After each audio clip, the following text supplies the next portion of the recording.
Will President Zelensky be walking into the lion's den here in Mar-a-Lago, or a room where he could, in fact, strike a peace deal?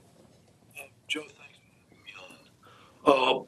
It does seem that there has been substantial progress in negotiations between the United States and Ukraine, which is not surprising because Zelensky has said yes to 5 or 6 Trump proposals for ending the fighting, whereas Putin has rejected every single one of those. What's not clear is what the Russians are up to. Well, that's been a big question all along. And as Mitch McConnell has said not that long ago, Putin's been playing President Trump since January. Do you see that being the case, or could he, in fact, be about to turn position on this as well? We've seen Trump in the nearly 11 months, actually it is over 11 months now since he's returned to the White House, take periods where he's been very tough on Zelensky, and then periods when he's been moderately tough, only moderately tough on Putin. And since he put the sanctions on Rosneft and Lukoil, which was sometime in middle of October, he began to put pressure on Zelensky, and that's continued. But Zelensky, while conceding some things, has also stood tough on others. And what seems to have happened in the last few days is Zelensky's agreement to perhaps hand over, not to the Russians, but to a demilitarized economic zone, areas in western Donbas which are strategically valuable, which the Russian army has been unable to take. But he's insisted, and this is new, and the U.S. seems to have agreed, that Russia must pull back equally from the areas that it controls in Donbas. And what Zelensky has insisted on, it seems that the U.S. has agreed, that there has to be serious military forces. So we're not talking about peacekeepers from the global south in that area to prevent future Russian aggression. And what Trump seems to have conceded on too, which Zelensky has long sought, are clear guarantees, security guarantees from the United States ratified by the Senate. And now, according to what's in the media, which we can't be certain is accurate, but if it is accurate, it's interesting, the U.S. side has seemed to agree. So we've seen some serious movement by both Ukraine and the United States in the past week or so. Again, what we have not seen is any indication of Moscow's willingness to compromise. What you mentioned what could happen in the Donbas, and I realize that could take on a couple of different forms. Is a demilitarized zone off the table at this point? Well, it seems that the demilitarized zone is very much on the table. But the Russians had insisted, and still have not changed its position. Ukraine gives to them territory the Russian army has been unable to take, and the Russians give nothing back in return in Donbas. What Zelensky has insisted, and apparently the United States has agreed, is if Ukrainian forces are moving back in western Donbas, the Russian forces have to move back at least a comparable amount, and as to keep that as a demilitarized territory. So that's a serious concession. And again, if the U.S. has agreed there have to be troops, serious troops, in that area, in that demilitarized zone, international troops, to prevent further Russian aggression, that would seem to be another element of compromise from Team Trump. All right. So you sit down at Mar-a-Lago and talk peace.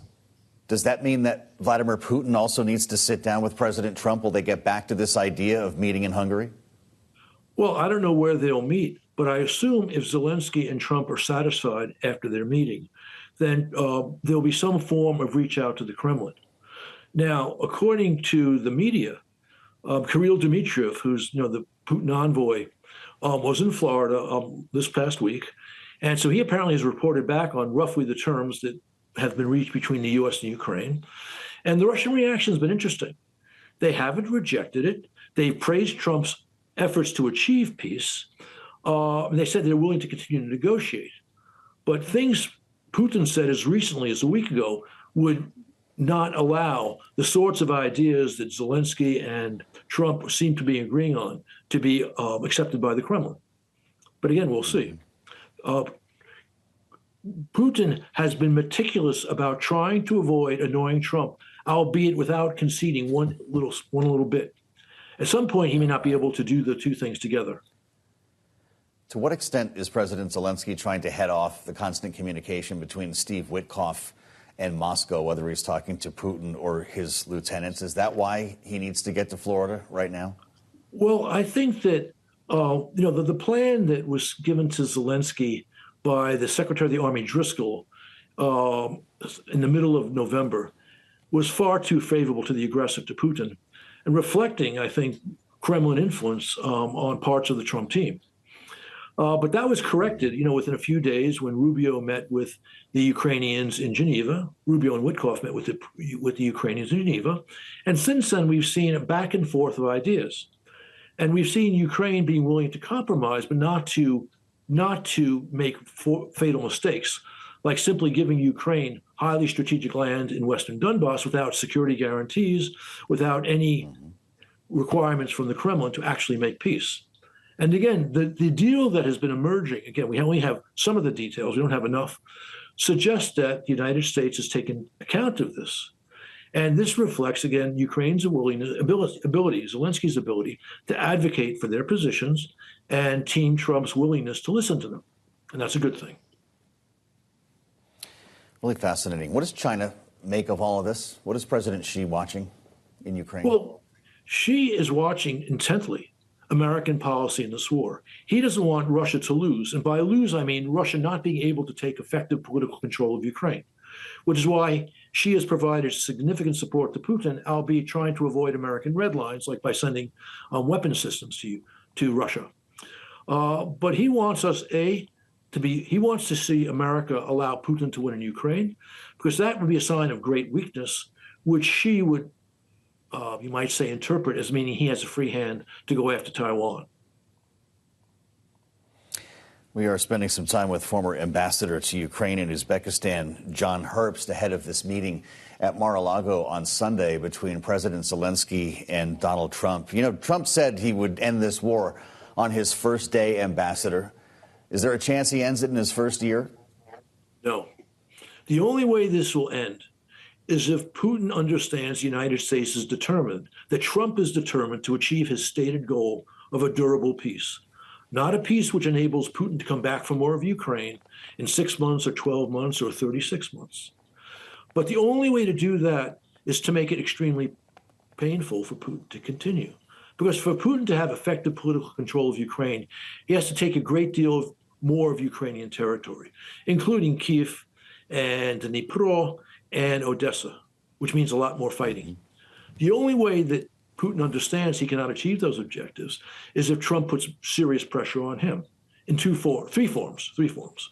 One, greater sanctions, more of what Trump did in October, meaning the sanctions on Lukoil and Rosneft, two major Russian oil firms. Two, major weapons supplies to Ukraine. Under Trump's view, it doesn't have to be paid for by the American taxpayer, but the Ukrainians and the Europeans will pay for it.